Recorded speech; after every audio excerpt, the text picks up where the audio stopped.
আমরা দেখতে পাচ্ছি বিবেকানন্দ প্রাথমিক বিদ্যাপীঠ রয়েছে, সেখানে একটি রুম রয়েছে এবং একটি অফিস করা হয়েছে। এখানে পরপর পরপর প্রচুর কাগজ রয়েছে, আমরা দেখতে পাচ্ছি এনুমারেশন ফর্ম রয়েছে।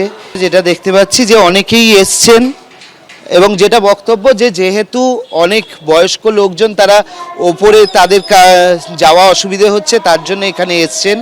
আপাতত এই যেটা রয়েছে বিবেকানন্দ প্রাথমিক বিদ্যাপীঠ, সেখানেই যেটা দেখা যাচ্ছে যে বিএলওরা বসেছেন এবং সেখানে কিন্তু প্রচুর মানুষ আসছেন ফর্ম নেওয়ার জন্য।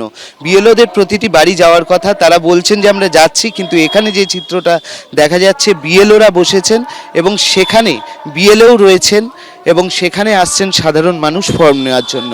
2022 থেকে আজ 25 পর্যন্ত প্রত্যেকেই ফর্ম নিচ্ছে। আমরা কেউ দিচ্ছি না, আমরা ঘুরে এসেছি। এবার ধরুন আমি যে বাড়িতে গেছি, পাশের বাড়ি সে চলে এসেছে দেখে আমি তো একসাথে পুরোটা নিয়ে যেতে পারছি না। এবারে উনি চলে এসছেন, তখন আমি আবার এসে নিয়ে দিতে যাচ্ছি।